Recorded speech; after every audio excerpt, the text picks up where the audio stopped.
Well, we've all been to great concerts at some time or another. My very first concert, thinking back when I was about 12 years old, was in Fort Wayne at the Fort Wayne Memorial Coliseum to see Johnny Cash with my dad. So that's my answer on Facebook when it says, what's the first concert you've ever been to? Johnny Cash. But we also bring great artists right here to Carmel. And all over, actually, all over central Indiana.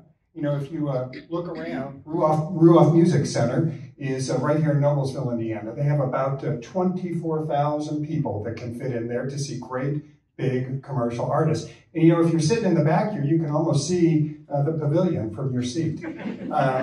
It's a great facility. Probably most of you have been there, and it's one that we're very glad is there. They're a competitor, but you know, all great programs like that raise the tide for all of us. Cambridge Fieldhouse seats 19,000 people, also a wonderful venue, and also bring in some amazing, amazing talent.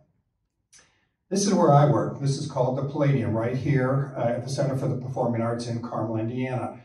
Beautiful building on the outside, but actually quite intimate on the inside. It seats about 1,500 people, and we do bring the stars to Carmel here. And I'm going to talk more about that as we go, because when I talk about bringing the stars, there's a variety of stars that we bring.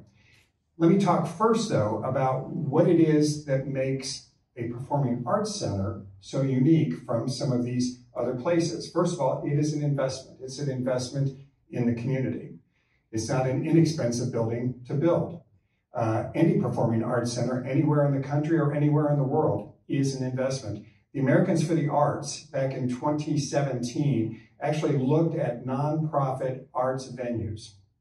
And they said, how are these contributing financially to communities? At that point, they determined that $135 billion, with a B, $135 billion is generated through economic activity as a result, as a direct result of nonprofit arts venues.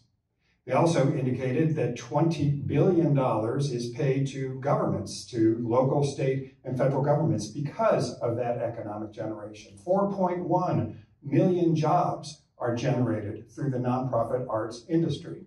Here locally, we benefit from that as well. We have many nonprofit arts organizations right here in Carmel. $20 million a year is generated through nonprofit arts here in Carmel.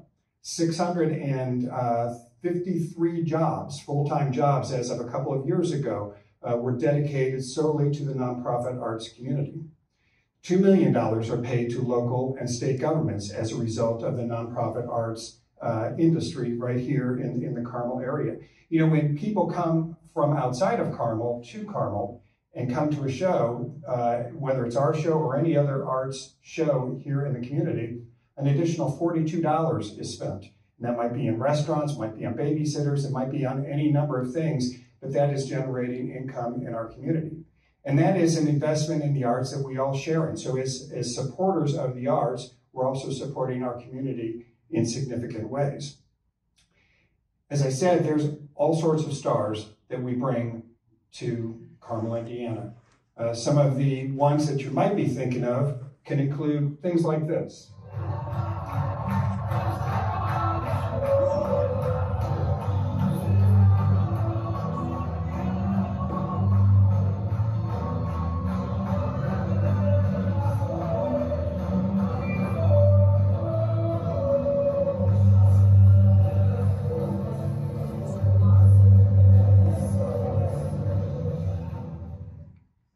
If you didn't recognize that person, his name is Gordon Sumner.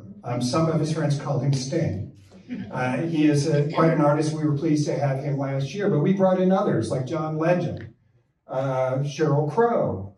How about Tony Bennett, Gladys Knight, and a group called Postmodern Jukebox, who you may have heard of.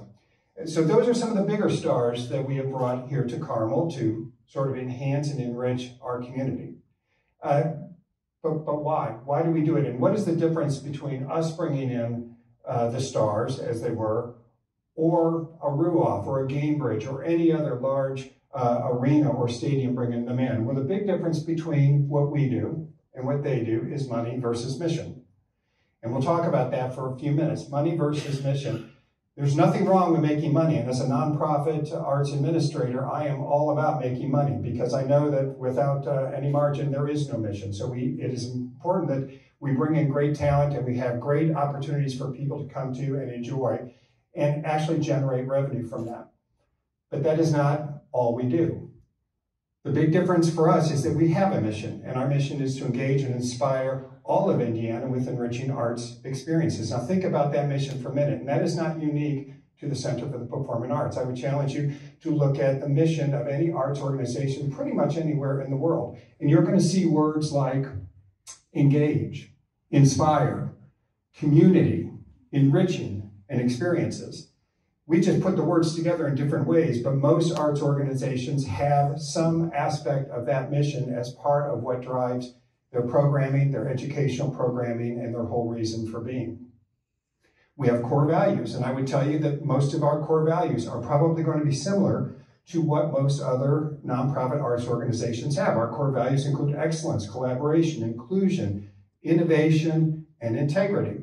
I want to focus on the middle one there, inclusion, because I think that one, all core values are created equal, but that one is special to me and to everybody that works at the Center for the Performing Arts. And I would argue that inclusion is important to every nonprofit arts organization. And why is that? We're in a business. We are in a business, as it's a nonprofit business, as I said, but we're still looking to run our business in a business-like way. But we're not Acme Corporation. We don't make widgets. Our products are our performances and our educational opportunities. And we know that when we have diverse programming and diverse educational opportunities, we have diverse audiences. If I bring in Damien Escobar, who is an African-American electric violinist who is a phenomenal talent, I get a significant African-American population that come to our place as guests. If I bring in Long Long, who is a phenomenal classical artist, I get a very significant Asian population, not just in my venue, but in our community. And those people who are coming to our community to see our artists and to participate in our programs, they're stars also. And we'll talk more about that in just a little bit. But inclusion is a huge thing for us. Think about music and think about the power of music. Music has an ability to allow people to walk into a venue. You can have a bad day. You can be experiencing any number of things. You can walk into that venue with people who are different from you in terms of race, ethnicity, political thought.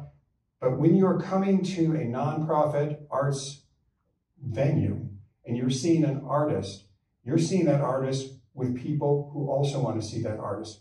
For that moment in time, for those 2 hours or so, you are just like everybody else in there.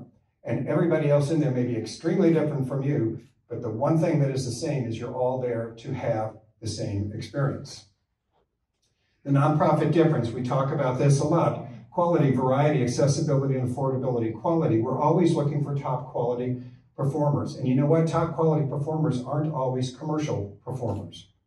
Commercial performers are well known, and we will bring them in and they will make good money for us.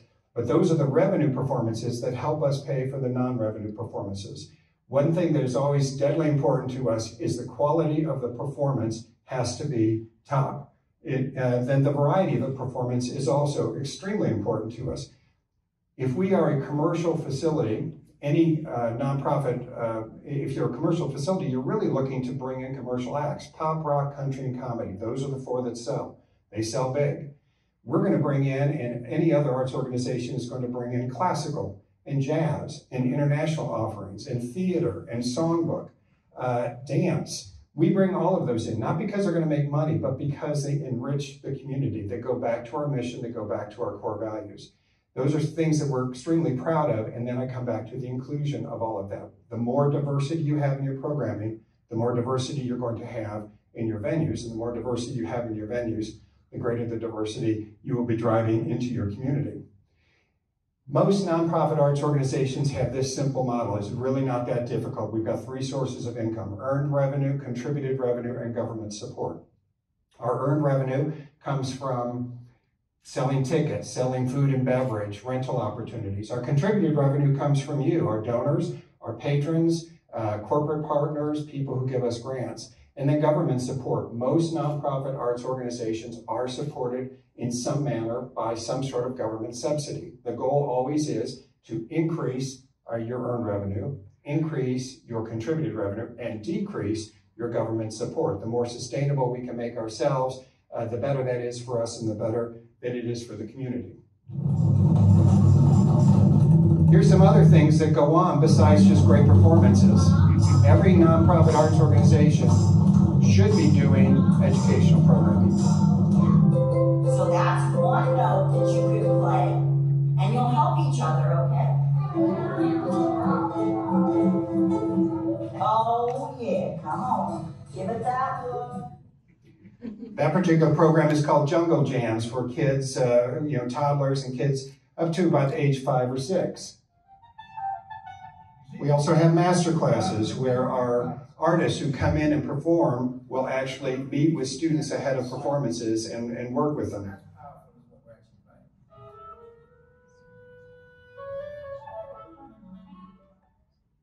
The question is often asked, do artists give us special deals when they come and perform? And the answer is no. They're looking to make money as well. They are not nonprofits. But what they will do for us is often come in and do special programs like the one that you just saw there, a front row program where they'll work with high school students and college students who have an interest in getting into the arts and maybe becoming professionals in the arts. We have a variety of ukulele classes.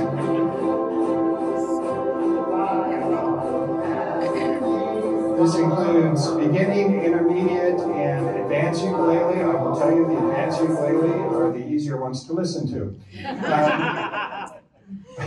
But then, again, arts organizations really owe it to their communities to be giving back. So whether it is some of the video I just showed you, or programs for younger children, Peanut Butter and Jam, Intro to Stand-Up Comedy, a program where comedy is an art form in itself. And many people, we've heard some comedians here this afternoon, have great senses of humor. And it's really a great opportunity to get up and try the art form of comedy. And so we teach that. Live at the Center is a program. This is another thing that many organizations are doing now post-pandemic, and it started during the pandemic, where you're bringing in non-touring artists, local artists who aren't touring but are looking for an opportunity to get the word out about what they do. And the opportunity to live stream some great local artists and get them some recognition is something we take very seriously. Live streaming, again, as I said, many of our performers will not give us a special deal, but they will do special things for us. Here is Wynton Marsalis doing a jazz talk where he's going live streamed and talking to people interested in jazz about his experience, about jazz in general, and what it is like to be a performing artist. The PRISM Project is something that we do, and this is a program that we're seeing throughout the country now, and it is being launched here this summer. But the PRISM Project is another way that we're trying to reach out to our community to bring music to kids with different disabilities, whether it might be autism, Down syndrome, or any other types of challenges. This is something that we know music has healing power. And this is something that we take very seriously as a nonprofit arts organization to make sure we're giving back to the community.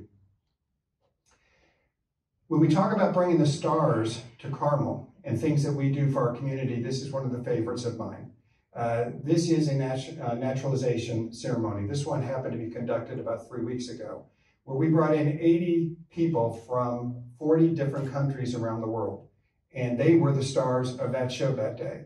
They came to the Palladium, they took the oath of citizenship, they marched across our stage, and they became United States citizens. Those types of things are not going to happen in for-profit centers, but they do happen in the nonprofit world. They do happen because of the support that the entire community gives to the nonprofit arts organizations. And that is why nonprofit arts organizations have such a responsibility to give back to the community. When I talk about the stars, these were wonderful stars that day. We create memories. The nonprofit arts world creates memories. And when you create memories for people like this, they will have that to hold for the rest of their lives. You know, there are a couple things that strike me about the arts. As I say, it's a community environment. It is something that is so important to everybody in terms of how we look at the world and how we start to shape the challenges from the world that keep coming at us. Arts organizations elevate the community. When you think about a pyramid, at the base of the pyramid, if you've got great schools, wonderful. If you've got great homes, wonderful. If you've got great police force and fire protection, that is terrific. Those are all parts of building a great community. But I would tell you that the tip of that pyramid is the arts. And when you are a community that is focused on the arts and you have the benefit and the privilege of being able to attend the arts, support the arts, appreciate the arts, you know that you're in some rarefied air. One of my favorite quotes about the arts has unfortunately been debunked, but I'm going to attribute it anyway to Winston Churchill, and I think that the history will show that he never actually said this, but it's a great story anyway, so I'll use it. And that was that during World War II, his Minister of Defense came to him and said, "Mr. Prime Minister, the war effort is not going very well, and I think we need to divert some resources to the military effort." And Prime Minister Winston Churchill said, "What do you suggest that we do?" And the defense minister said, "I think we need to divert resources from the arts." And Winston Churchill said, "Then what in the hell are we fighting for?"